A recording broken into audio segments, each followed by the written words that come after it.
दोस्तों, अंतरराष्ट्रीय राजनीति में जो दिखता है वो होता नहीं, और जो होता है वो कभी कैमरे के सामने दिखाया नहीं जाता। सोचिए, दुनिया का सबसे ताकतवर इंसान एक दूसरे सुपर पावर देश के दौरे पर जाता है, कैमरे के सामने मुस्कुराकर हाथ मिलाता है, लेकिन जब रात के शाही डिनर की बारी आती है तो वो जहर के डर से खाने की एक बाइट तक तोड़ने से मना कर देता है। जी हाँ दोस्तों, हम बात कर रहे हैं डोनाल्ड ट्रंप की, जिनका चीन के प्रति अविश्वास इस हद तक बढ़ चुका है कि उन्होंने बीजिंग में राजकीय भोजन को छूने तक से परहेज किया। लेकिन खेल सिर्फ चीन में नहीं चल रहा, इधर मिडिल ईस्ट के सबसे खतरनाक मुहाने स्टेट ऑफ हॉर्मुज पर ईरान ने दुनिया का सबसे बड़ा जहाजों का पार्किंग लॉट बना दिया है, जिसने पूरी दुनिया की धड़कनें बढ़ा दी है। आज के इस एपिसोड में हम वाशिंगटन, बीजिंग और तेहरान के बीच चल रहे उस खूनी साइकोलॉजिकल वार की परतें खोलने जा रहे हैं, जिसे जानकर आपके पैरों तले जमीन खिसक जाएगी। तो दोस्तों, अंत तक बने रहिएगा। चर्चा की शुरुआत करते हैं अमेरिकी राष्ट्रपति डोनाल्ड ट्रंप से। डोनाल्ड ट्रंप के उस चीनी दौर से जिसने पूरी दुनिया में सुर्खियां बटोरी। ऊपर से तो मीडिया ने दिखाया कि दोनों देशों के बीच व्यापारिक रिश्तों को सुधारने की बात हुई, लेकिन कूटनीति के गलियारों से जो अंदर की खबर निकल कर आई है वो चौंकाने वाली है। सूत्रों के मुताबिक डोनाल्ड ट्रंप और उनकी टीम चीनियों पर इस कदर अविश्वास कर रही थी कि ट्रंप ने वहां पर परोसे गए खाने को हाथ तक नहीं लगाया।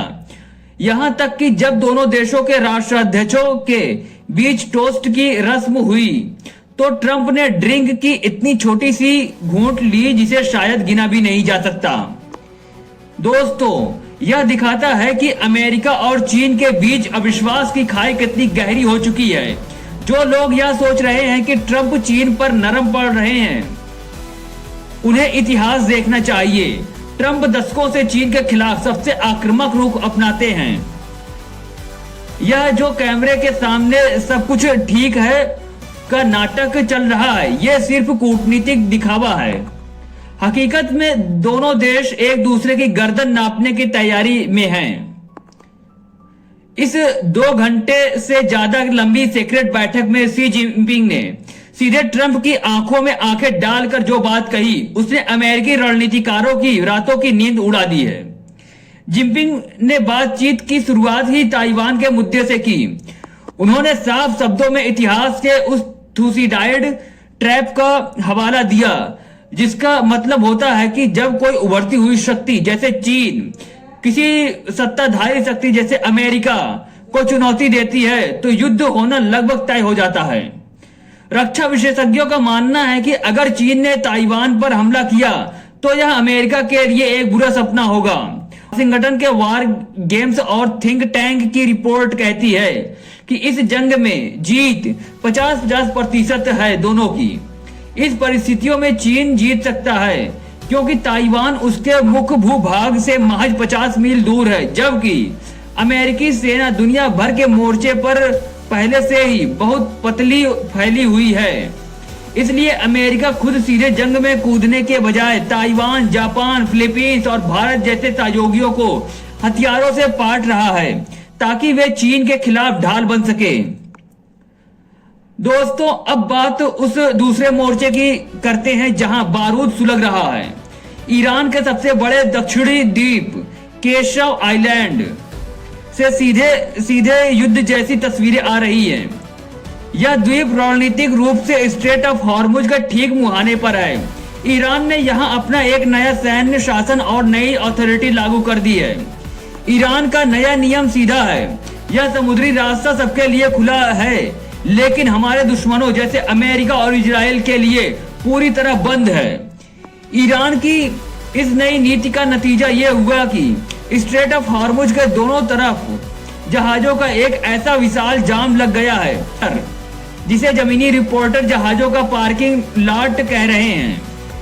सैकड़ों अंतरराष्ट्रीय तेल टैंकर और मालवाहक जहाज समुद्र के बीचों बीच खड़े कर दिए गए हैं।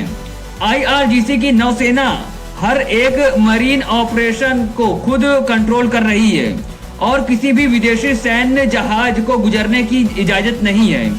इस ब्लॉकेड की वजह से अंतरराष्ट्रीय व्यापार ठप हो रहा है, बिजनेस डूब रहे हैं और लोग बेरोजगार हो रहे हैं। ईरान का कहना है कि यह हालात उसने खुद पैदा नहीं किए, बल्कि अमेरिका द्वारा ईरान के जहाजों पर लगाए गए प्रतिबंधों और युद्ध जैसी परिस्थितियों के कारण यह सब थोपा गया है। ईरान इस ब्लॉकेड को एक हथियार की तरह इस्तेमाल कर रहा है ताकि वो वाशिंगटन से अपनी शर्तें मनवा सके। ईरान चाहता है कि अगर कोई समझौता हो तो उसे पुख्ता सुरक्षा गारंटी, न सिर्फ जंग और युद्ध विराम का एक अंतहीन सिलसिला, लेकिन जब तक यह गतिरोध जारी है, दुनिया की लाइफलाइन यानी तेल की सप्लाई चेन तेहरान के कब्जे में एक बंधक की तरह पड़ी हुई है। तो दोस्तों, निष्कर्ष बिल्कुल साफ है। ताइवान के मोर्चे पर चीन की आक्रामकता और हॉर्मुज के मोर्चे पर ईरान की नाकेबंदी, ये दोनों घटनाएं अलग अलग नहीं हैं।